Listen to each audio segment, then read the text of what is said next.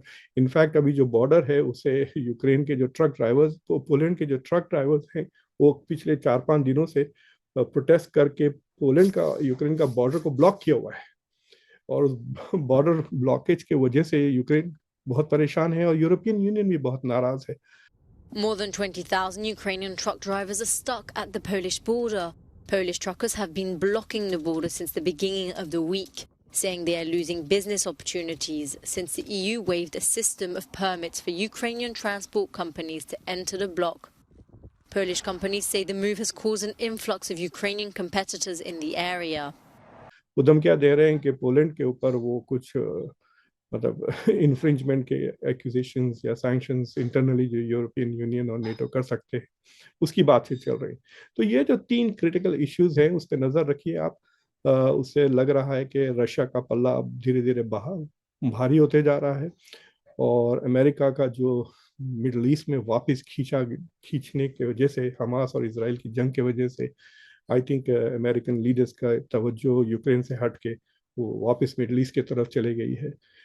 اور جیسے جیسے الیکشن کے قریب ہم جاتے جائیں گے مجھے لگتا ہے کہ American support for Ukraine, public opinion support کم ہوتے جائے گا, and the president will be more interested in the public opinion.